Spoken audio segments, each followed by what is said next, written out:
Hum, Bom dia, senhoritos e senhoritas.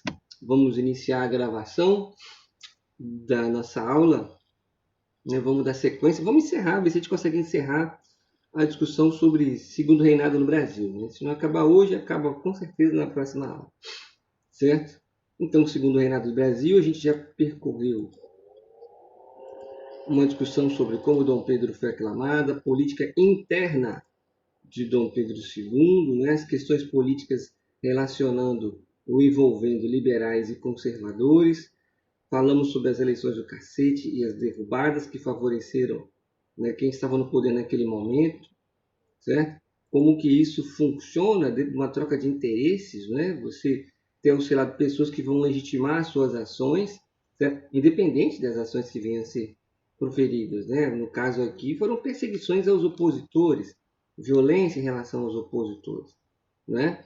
Comentamos sobre a revolta liberal de 1842, falamos sobre o parlamentarismo às avessas nas últimas aulas, né? A Revolução Praieira, discutimos aí a questão econômica. Falamos dos principais produtos que vinham sendo desenvolvidos no Brasil, não é? Com destaque para o café, né? Que vai ser a cultura agrária, né? Desenvolvida, que vai permitir ao país um desenvolvimento econômico, né? A diferença dessas novas democracias que estão se desenvolvendo, como assim? Ora, bolas, você tinha uma aristocracia mais tradicional, certo? Baseada nos ideais daqueles produtores de açúcar, e você tem uma nova elite se desenvolvendo, essa elite cafeeira, né, com perspectivas diferentes. Né?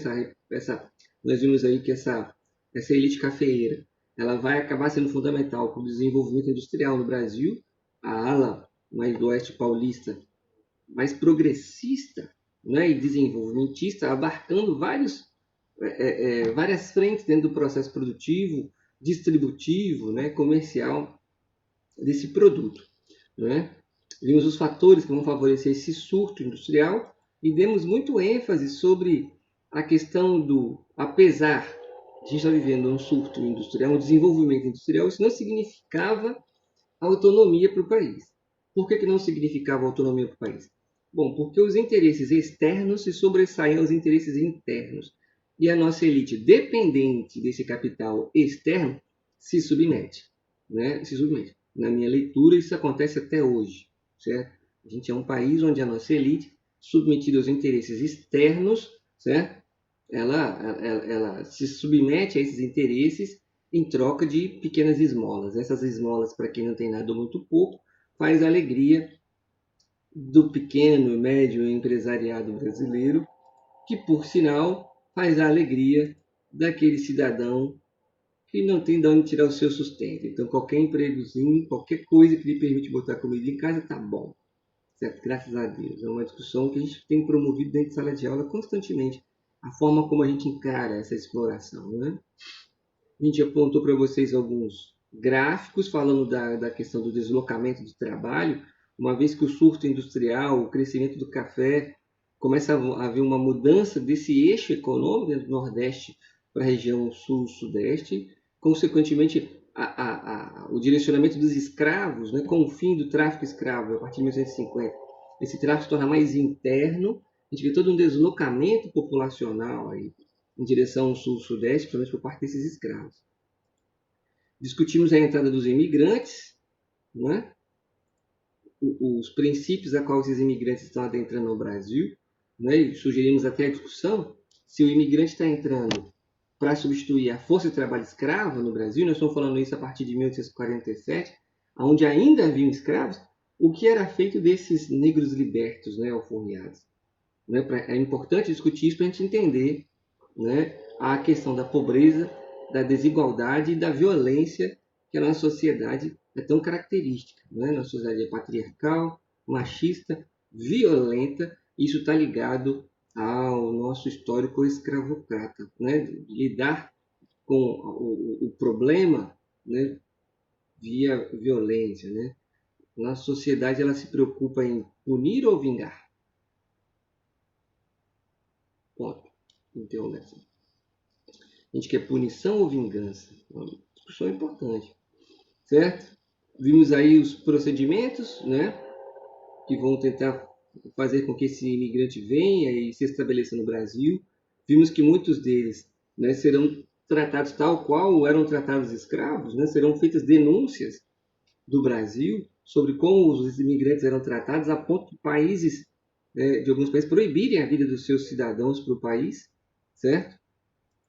Vimos aí que o Estado vai acabar subvencionando essa vida de imigrantes, vai pagar os imigrantes, né, vai pagar todo o processo de translado desse imigrante para o Brasil, né, e cederá esses indivíduos para o trabalho, né, nas fazendas. Alguns deles receberão terras para produzirem, e a ameaça de que essa produção pudesse ameaçar, né, essa agricultura familiar, viesse a ameaçar os interesses dos grandes produtores, você vai estabelecer o que nós chamamos de Lei de Terra em 1850, onde quem tinha acesso às terras era quem tinha dinheiro. Então, a democratização das terras no Brasil foi feita mediante venda da terra, certo?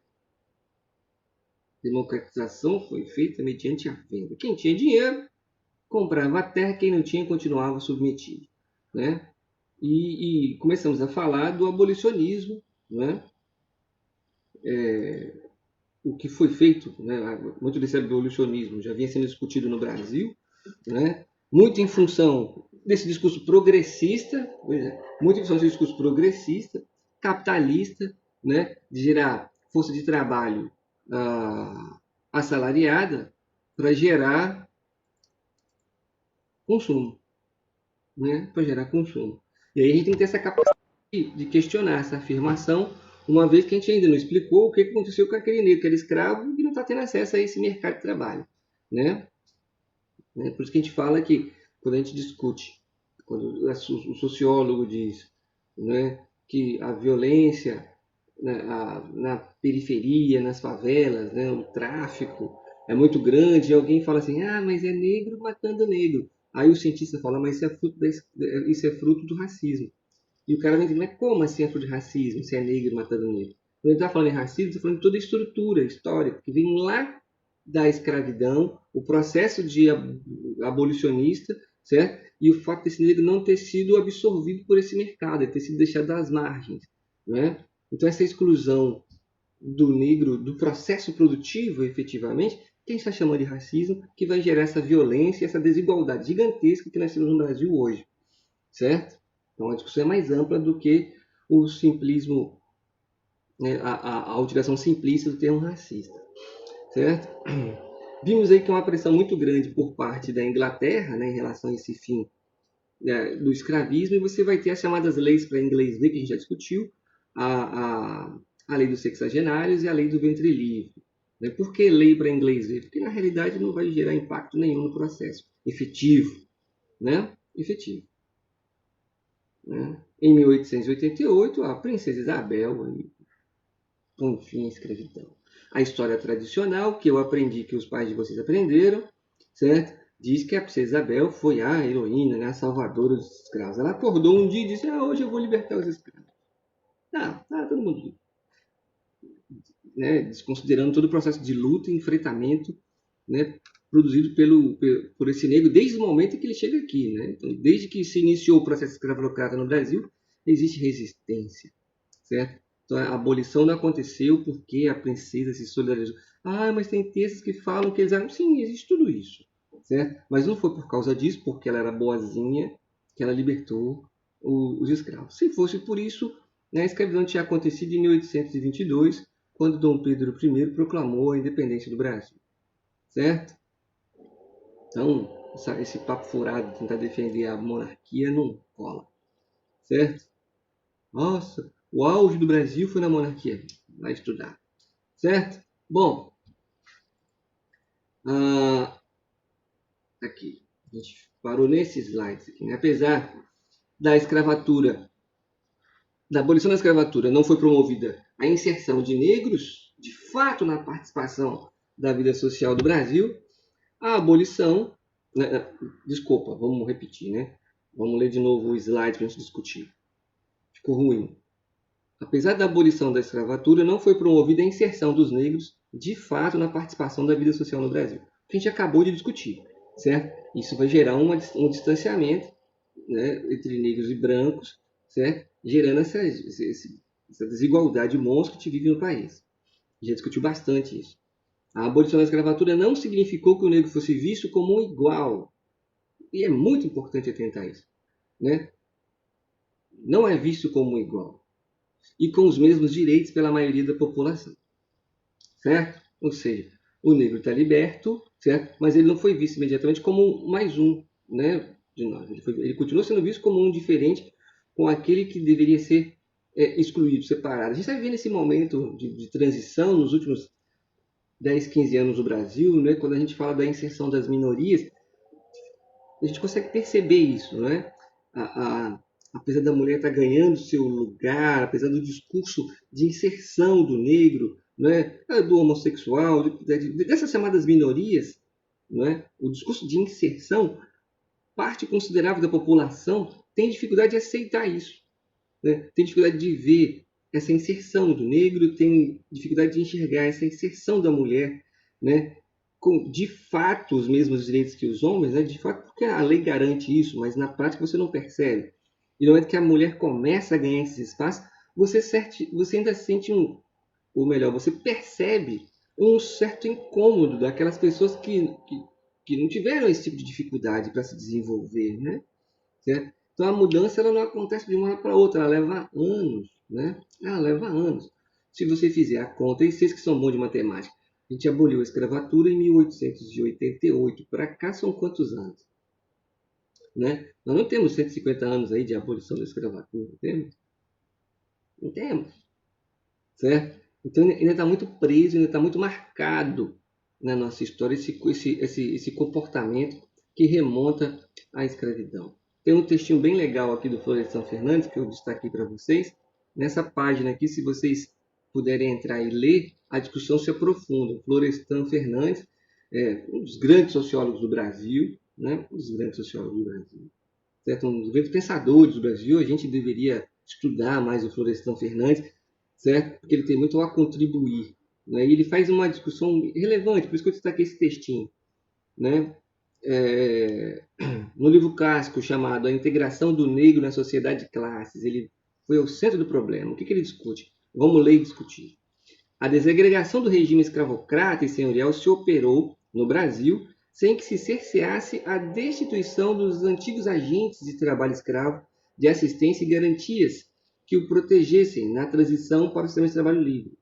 Os senhores foram eximidos da responsabilidade pela manutenção e segurança dos libertos, sem que o Estado, a Igreja ou qualquer outra instituição assumissem encargos especiais, que tivessem por objeto prepará-los para o novo regime de organização de vida e de trabalho.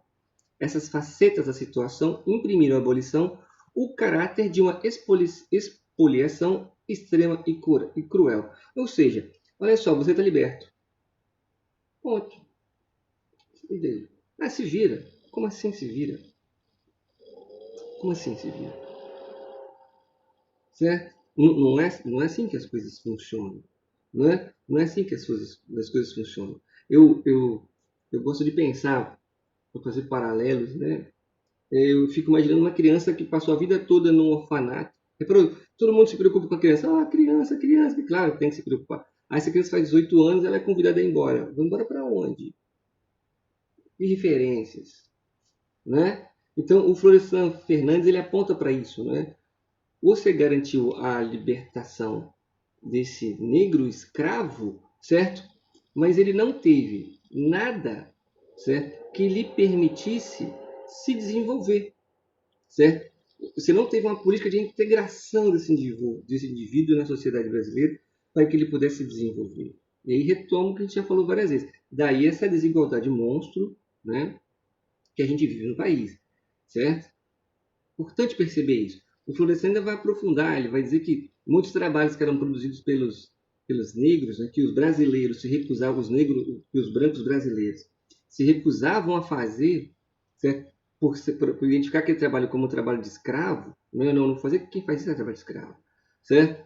O imigrante, ele não tem essa leitura, e ele vai ocupar até os espaços de trabalho, né, nos grandes centros, né, ele vai dizer assim, ó, a crise vai ser muito pior nos grandes centros, né, São Paulo, Rio, Minas, Porque, vamos chamar, esse subemprego que o negro poderia utilizar, né, como era visto, o trabalho de fazer um quitute, de transportar mala, de sapateiro, né, de marcenaria, certo? Que o branco se recusava a fazer, o imigrante ele não vê problemas em desenvolver essa atividade. Ele vai acabar ocupando esse espaço também. Então, a exclusão do negro liberto nesses grandes centros ainda vai ser muito maior. Certo? E aí você tem o deslocamento desses para as áreas periféricas, né, para as chamadas favelas. Não é? Mas é um estudo interessante. Sugiro a vocês que leiam essa página, que acessem essa página, certo? E leiam. É bem legal para quem curte o tema. Recomendo. Certo? Então, para entender a situação do Brasil, desigualdade, né, todo o discurso racista, é importante entender esse contexto, né, de o pós-abolição da escravatura, né, de quanto tempo de escravidão nós vivemos no Brasil, foram mais de 300 anos de escravidão, certo? E nós não temos 150 de pós, né, escravidão. Beleza? Qualquer coisa se manifestem, certo? Pensa sobre isso. A relação externa, na política externa do Brasil e o declínio do Império. Daí, o Império vai começar a entrar em decadência com uma série de fatores que nós vamos discutir. Certo? Vários deles nós já citamos, já mencionamos, vamos juntar eles agora. Bom, do ponto de vista externo, a pacificação e consolidação, a gente discutiu isso, né, nos primeiros slides, ocorreu entre alianças dos setores, os grandes proprietários, grandes comerciantes, a alta magistratura, o judiciário. Né, tipo assim, com o Supremo e com tudo. Né? Mais ou menos isso. Então, a união da elite, né, do poder nacional, vai permitir aí essa pacificação e consolidação do Brasil nos primeiros 30 a 40 anos do século XIX. Permitiu a coesão de interesses, a monarquia, a aclamação de Dom Pedro II e a manutenção dele no poder, a unidade territorial, o Brasil não se fragmenta, certo? E a baixa representatividade popular. A gente olhando assim, você percebe várias semelhanças olhando para isso, né? Os interesses, certo? Econômicos, políticos, de mãos dadas com o poder judiciário, que deveria ser isento, né? Deveria ser isento, né? Certo? Então é importante atender esse contextão que a gente discutiu até agora. Isso aqui resume o que a gente viu até agora. Certo? Em relação com a Inglaterra, é de dependência econômica. Né? Por que dependência econômica? Ora, bolas. É a Inglaterra que está financiando esse desenvolvimento brasileiro. As ferrovias falam inglês. As ferrovias falam inglês. Né? A tecnologia é inglesa, o dinheiro é inglês, certo? E você vai ter uma dívida. Com a dívida gera dependência. Né? A gente já discutiu isso em alguns slides. Se a minha economia se baseia no mercado externo, certo? Se eu não me submeto a esse mercado externo, certo? Ele me boicota, afetando os interesses do grande empresário brasileiro. Certo? Mas como que você se livra disso então? Investindo num processo de autonomia, né?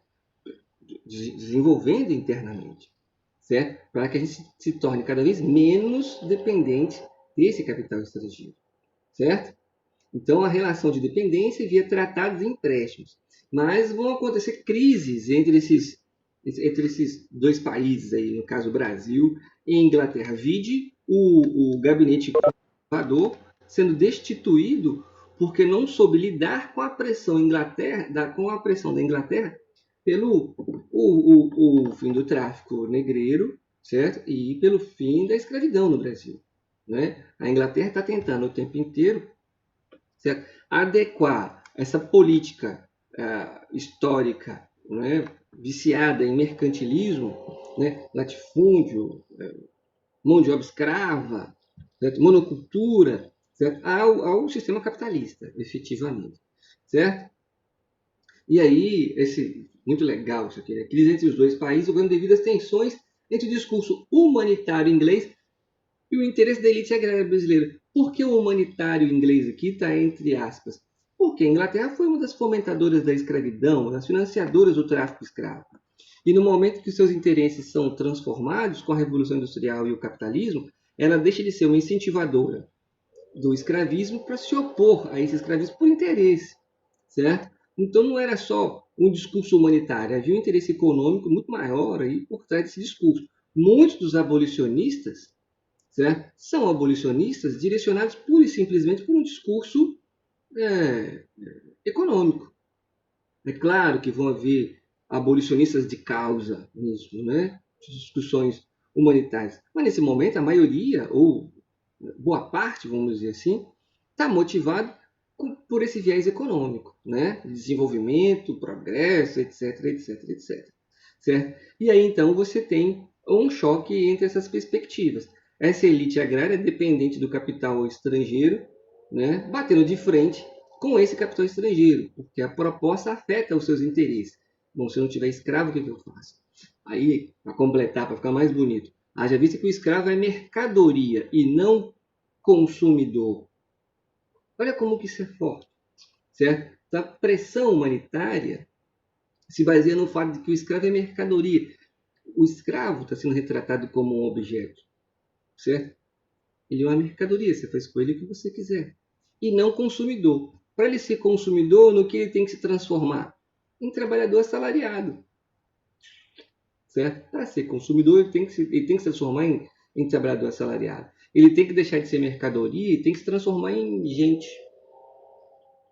Em homem. Em pessoa. Em pessoa que trabalha, tem um salário e consome.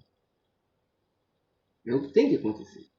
Certo? Essa é a pressão. E nós vimos, né, acabamos de discutir isso, você vai ter a abolição, certo? O escravo vai deixar de ser uma mercadoria, mas necessariamente no Brasil ele não vai se tornar um consumidor, porque o Estado não produziu nada que favorecesse a inserção desse indivíduo nesse mercado, né, consumidor. Isso está claro? Importante pensar sobre isso, hein? Importante entender isso. Certo? E aí nós temos algumas tensões envolvendo Brasil e Inglaterra. Né? A lei, a Bill Aberdeen, em resposta à tarifa Alves Branco, lembra que foi a tarifa Alves Branco, que autorizava a marinha inglesa a prender navios que transportassem escravos no Atlântico. A tarifa Alves Branco ela elimina as vantagens que a Inglaterra detinha, né, sobre o Brasil, sobre o imposto que ela pagava era menor, o favorecimento em determinados portos no Brasil. Então a tarifa Alves Branco prejudica os interesses da Inglaterra. Em retaliação, ela cria a Bill Aberdeen, né, que autoriza a marinha inglesa a prender qualquer navio que transportasse escravos no Oceano Atlântico. Né? Muitos navios vinham para o Brasil trazendo escravos para trabalhar nas nossas lavouras. Então a Bill Aberdeen foi uma resposta, né, uma retaliação inglesa em relação à tarifa Alves Branco no Brasil. Nós discutimos o processo industrial, vimos o Irineu Evangelista, o Barão de Mauá, e em que, né, você vai criar novas leis, né, uma nova legislação, né, que recupera muitos desses benefícios, né, aos ingleses que haviam sido retirados com a tarifa Alves Branco. A questão Christie, não é? Vamos discutir essa questão Christie. William Christie é um embaixador da Inglaterra no Brasil, né? E o que ele tenta resolver no Brasil? Veja só. O navio inglês ele vai naufragar no litoral do Rio Grande do Sul e quando o navio naufraga, a carga vai ser pilhada. Certo? Ou seja, as pessoas nas imediações vão pegar a carga, né? Vão furtar tal carga, né? É tipo assim, tombou um caminhão de cerveja, o motorista está morrendo nas engrenagens, ninguém quer nem saber do motorista, salva a cerveja. Já viram isso, né? Certo? E o que o William Christie exige? Ele exige que o governo brasileiro indenizasse a Inglaterra, certo? Haja vista que o navio naufragou e a população se apropriou da carga. Então ele exige que o Brasil cubra os prejuízos da Inglaterra no caso desse naufrágio de navio. Certo? Concomitantemente, quase que ao mesmo tempo, né, você vai ter um grupo de marinheiros ingleses, né, que vão andando pelas ruas do Rio de Janeiro, né, indo de bar em bar, eles ficam bêbados e promovem arruaças, brigas, quebra-quebra nas ruas do Rio de Janeiro. Esses indivíduos são presos pela polícia brasileira, né, no Rio de Janeiro, certo? E o William Christie se indigna com isso, certo? ele exige agora não só que o Brasil indenize a Inglaterra pela carga pilhada, né, do fruto do navio que naufragou no Rio Grande do Sul, como que os policiais ingleses presos por fazer baderna, arruaça, certo? Sejam libertos, certo? E que os policiais que prenderam esses ingleses não só sejam demitidos, certo? Como o governo brasileiro pede desculpa pela prisão desses indivíduos ingleses. Ora, esse fato dá uma ideia de como a Inglaterra enxerga, certo, o Brasil, né? E esse fato dá uma ideia de como o país imperialista enxerga aquele que lhe é dependente. É importante perceber isso, né? É importante perceber isso. Na última aula a gente falou de cloroquina, lembra? Que eu até falei para vocês sobre o mundo inteiro que é uma cura, né? Por que ninguém usa cloroquina? Porque não tem cientificamente, né, efetividade, né? Efetivamente ele não cura. Mas mesmo assim, os Estados Unidos não usam a cloroquina, mas nós compramos a cloroquina dos Estados Unidos. Ou seja, o que não serve para eles, serve para nós. Essa é uma relação entre dominado e dominante, entre explorador e explorado. O que não serve para o meu povo, certo? Eu não posso ficar com prejuízo. Eu empurro para aquele que é subserviente, certo? É importante perceber isso, fazer essa relação. Lembra, eu falo para vocês quase toda aula. A quem interessa? A quem interessa, certo? Bom, nós compramos, tem que dar um fim nisso. Então, você cria toda uma propaganda própria que as pessoas acreditem e façam uso. Ah, mas eu conheço alguém que tomou e ficou bom. Parabéns, escreve um livro, né? A gente chama isso de exceção. Se o efeito fosse efetivo na maioria das pessoas, o mundo estaria usando. Só dei esse exemplo para você perceber que existem semelhanças ainda nos dias de hoje, né? Então, os países imperialistas, eles empurram, certo? Tudo aquilo que não lhe serve aos países subjugados, né? Os submetidos, aos subservientes. É importante perceber isso. Por isso que a gente fala em independência, certo? Bom, é óbvio, o governo brasileiro ele vai se recusar a pedir desculpas, né? Ele não vai demitir os seus policiais, certo? Vai haver até um rompimento entre Brasil e Inglaterra. Veja só, eles vão ficar quase 2 anos rompidos. Brasil e Inglaterra. Imagina o Brasil romper relações com a Inglaterra por quase 2 anos devido a esse atrito. No final, você vai ter o rei da Bélgica como intermediário aí, né? No final, eles vão acertar os pontos. O Brasil vai pagar a indenização, certo? O Brasil vai pagar, vai indenizar a Inglaterra e o governo inglês pede desculpa ao Brasil, certo? Devido ao comportamento do embaixador, do William Christie, certo? Em relação ao governo brasileiro, certo? E a partir de 1865, não é? As relações que estavam estremecidas voltam ao rumo normal, certo? Beleza? Isso ficou claro? Tudo aquilo? É importante perceber essa discussão de como um país imperialista se impõe àqueles governos que são subservientes, certo? Isso é histórico para nós, certo? E é muito importante perceber isso.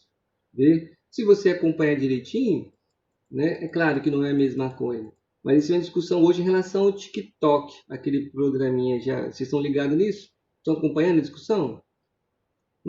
Sobre o TikTok? O que tem a ver o TikTok? Quando você se inscreve, então, quando você se inscreve num aplicativo desse, seja no Facebook, seja no Twitter, seja em qualquer um desses, você assina termos de compromisso, você abre a sua vida, certo? Para esses programas, certo? E a partir dali ele faz o uso que ele quiser dos seus dados. Você não está vendo, certo? Se você descobrir o uso indevido, você processa, mas até você descobrir, né?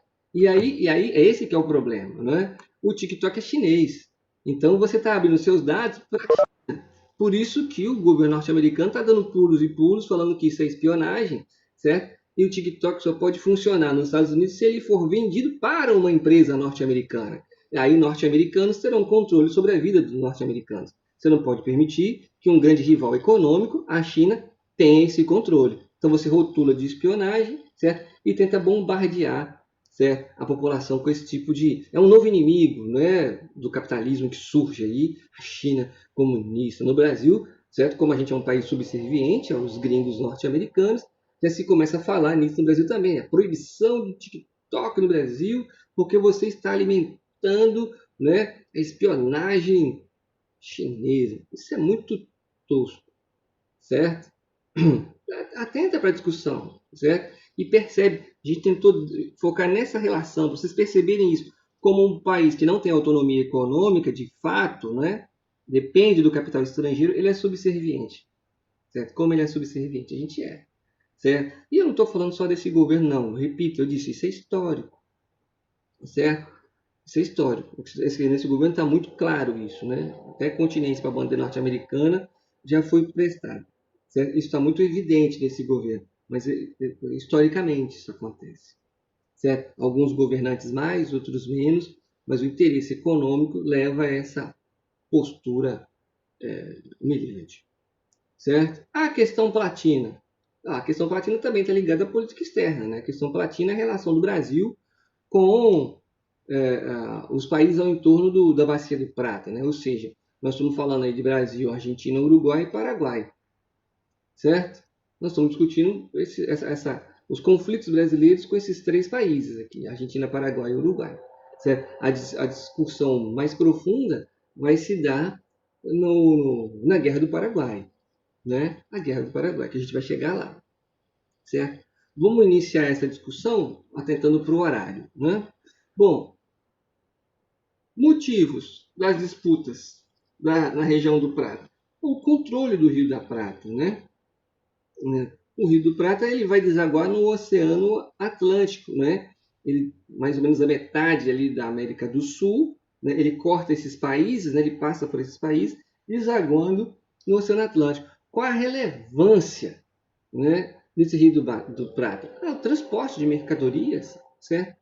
Transporte, né? Comércio, ele é muito importante nesse sentido, certo? E aí você vai ter o desejo de acessar o Oceano Atlântico, não é?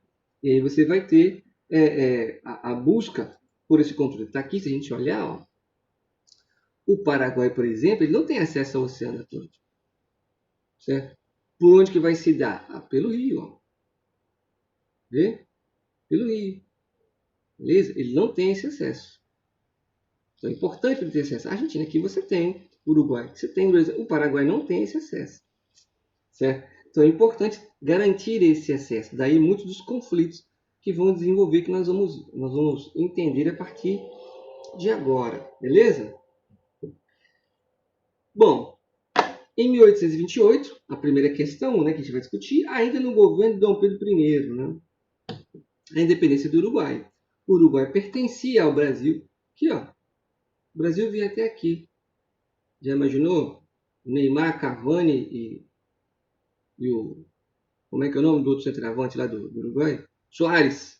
Ia ficar um ataque importante, hein? Brincadeira. Certo? Vamos voltar para o que é sério. Certo? Então o Uruguai se torna independente do Brasil em 1828. Certo? O que vai ser um dos fatores de enfraquecimento da política de Dom Pedro I. Né? Perder esse território. Certo? A partir de 1850, no Uruguai vai haver uma disputa entre partidos políticos.